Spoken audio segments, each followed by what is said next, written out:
आवश्यक सूचना कि आप लोग पानी का बोतल ना फेंके। खेसारी भैया हमनी के बीच में मानसी जी बानी भाई, हमनी के होस्ट दोस्त, हम चाहते हो खाती है को जोरदार ताली बजे, जोरदार ताली बजा के स्वागत करिए आप सब।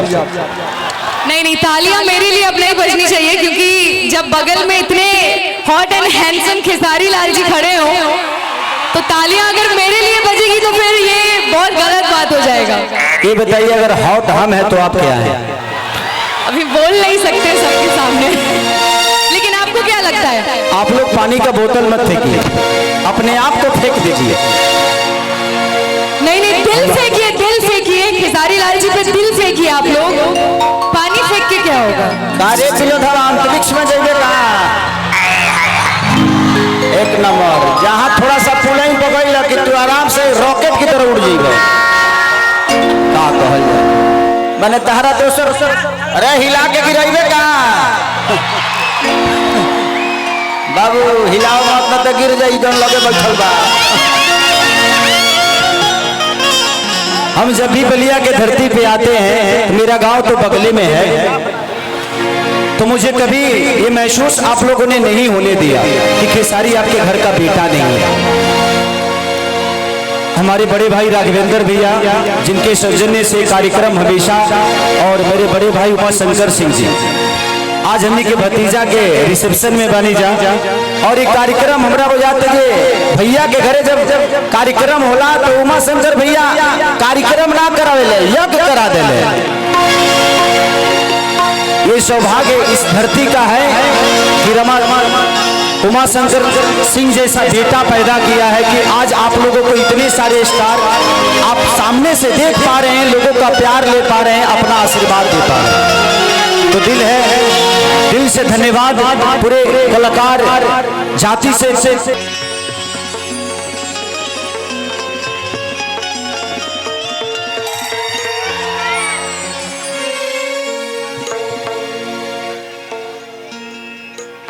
चंदा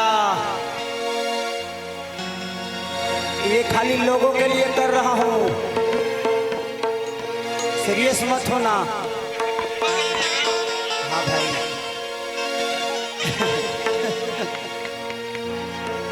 अच्छा बात है, तनी देखा ही बा, एगो बढ़ा दे बता।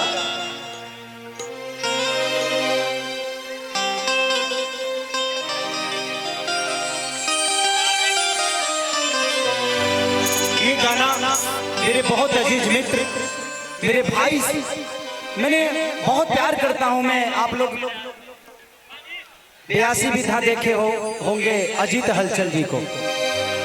अजीत हलचल जी ने इस गाने को लिखा है। अच्छा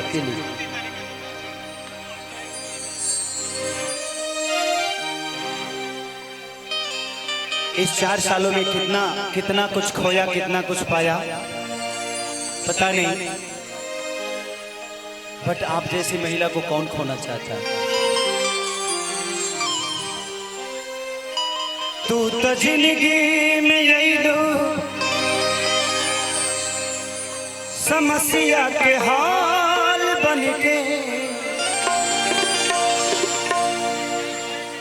हमेरा आँख में समझलू का जाल बन के।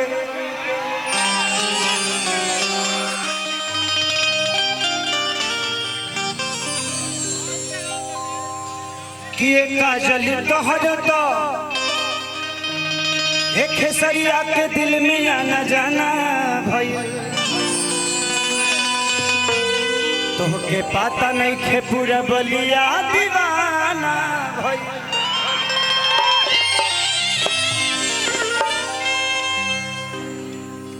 कि तू एक बारी कह दे तू तो तोहरा पमरती हो, गवाही दी तेरा सड़क के धरती हो।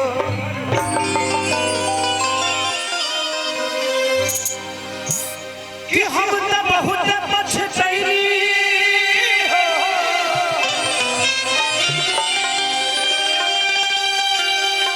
मिस गई तहरा साथ के, कहियो भूल नहीं खिक्रिया खा के कहीं भीरगुनाथ के।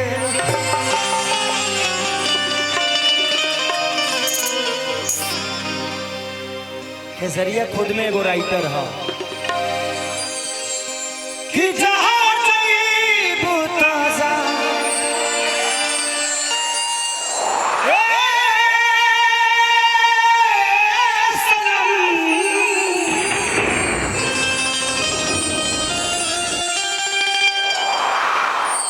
दे दे जिंदगी भफा तेरे जख्म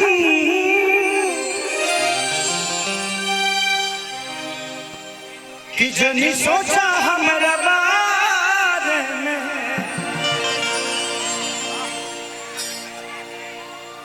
तोहरा खातिर हमारा मायल ना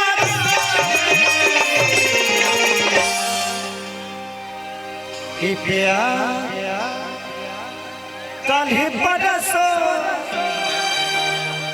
के ताज न रहा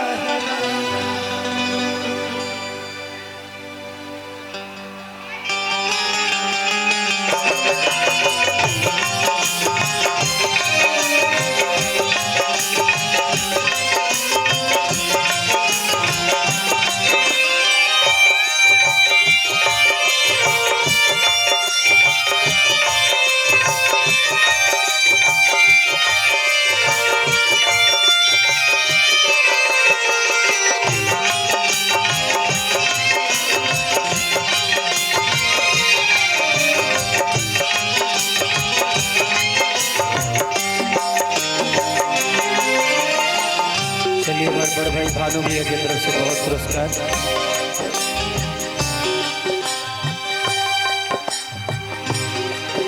जहाँ जाइबू ताजा ए सनम दे दे जिंदगी भफा तेरे जख्म जनी सोचा हमारा तोहरा खातिर हमारा मायल ना कल ही बरसो भुला गइल वैसे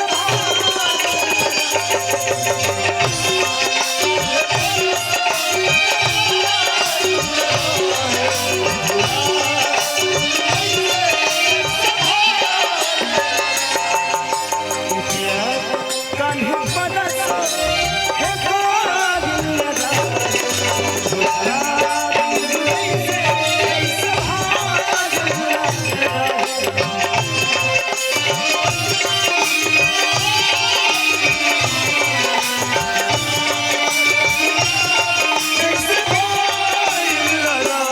मेरी गली में तेरा आना जाना था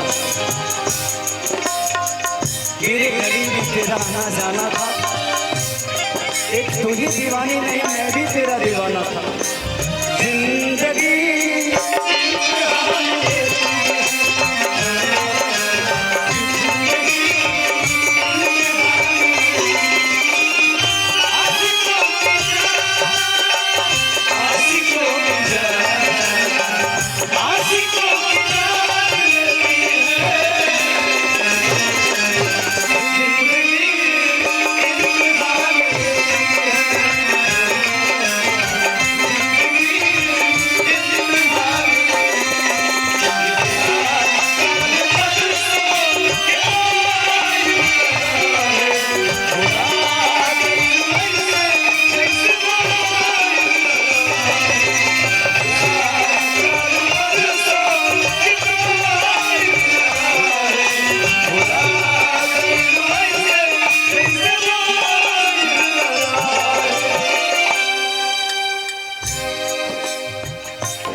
तुम तो रहती थी मेरे जिंदगी में समस्या के हल बन के इसीलिए तो आंखों में बसती थी काजल बन के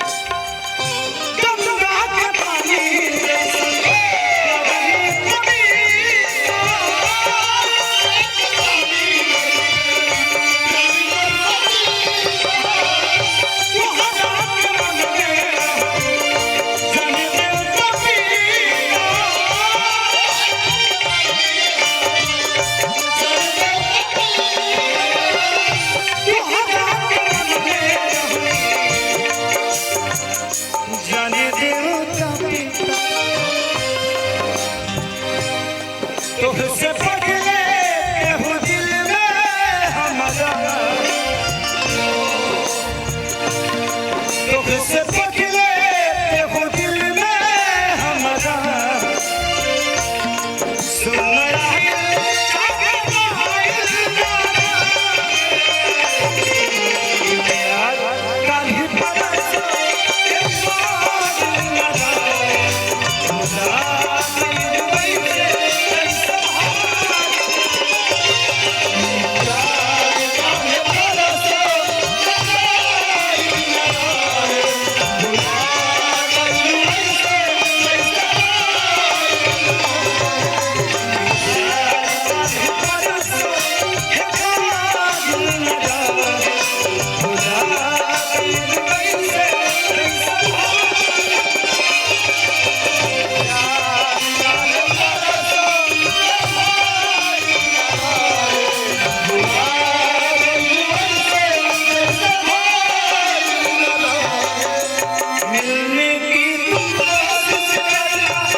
मैं तुझसे मरता हूँ तुम मुझ पे मरती है, मैं तुझसे मरता हूँ तुम मुझ पे मरती है। इसे मैं नहीं ये पूरी बलिया की धरती है।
जागेला।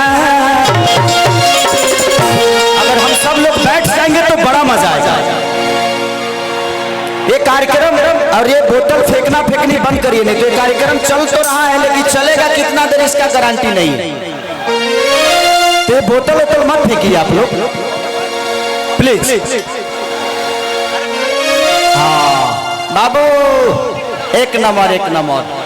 अब खेसरिया आया कुछ नुकसान ना होके तो हमारा इला के मतलब का यो बात तो ठीक है करत रहा। हमारा इला के बाद नुकसान तो पक्का बा। यही के चलते हम कार्यक्रम बहुत कम करी ले। ऐसे जो हमार फैन फैन ना हुए पागल पानी टंकी के ऊपर बड़े एक जना। आप लोगों का पागलपंथी, लेकिन ये पागलपंथी ठीक नहीं है। बोतल फेंकने वाला पागलपंथी ठीक नहीं है। आप मुझसे प्यार करिए। यहाँ प्रशासन है और प्रशासन आप लोगों की सुरक्षा के लिए ही रखा गया ताकि किसी को कोई दिक्कत ना हो। और ये पथ को खाली प्लीज कर दीजिए। आह दादा और टंकिया पका दो जो एलियन खड़ा बना सका हो। बाबू तो निकल लौकता रे। कोई जैसा हाथ उठाओले बड़े टंकी पर तो बारह सा कुछ कर यहाँ समाज तो पानी सप्लाई होला।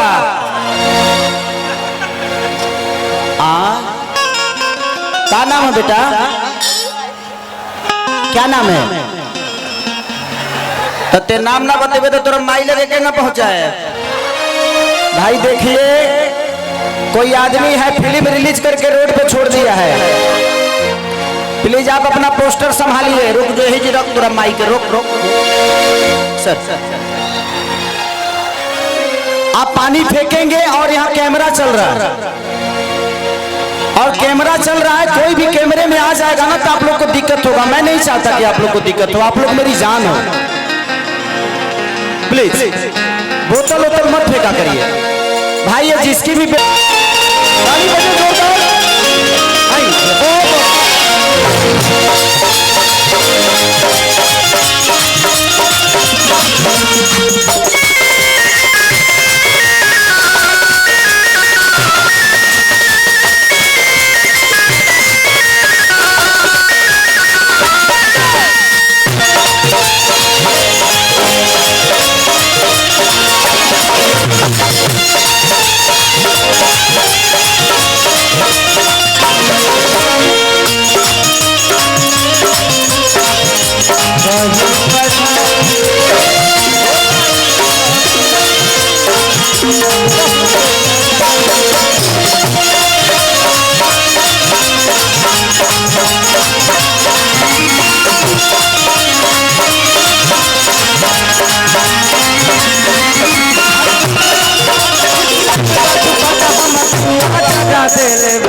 मैं अपने बाउंसर साहब से और जो भी मेरे अपने हैं सबसे कहूंगा कि थोड़ा पीछे हो जाइए। आप लोग यहाँ से पीछे हो जाइए। स्टेज के कोने लास्ट तक जाइए। आप स्टेज को छोड़ दीजिए कि अब बस कर रे कजली रहे दे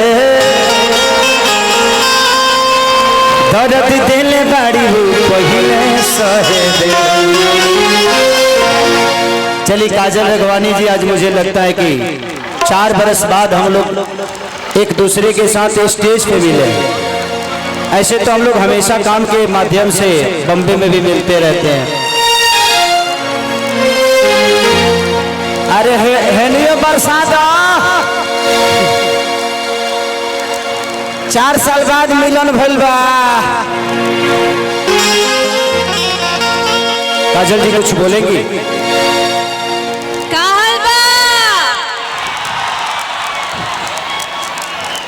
सबसे पहले तो आप सबको दिल से प्रणाम करती हूँ और हमारे उमाशंकर जी जिन्होंने हमें यहाँ पे आपकी सबके बीच में आने का मौका दिया, तो मैं धन्यवाद कहना चाहूंगी।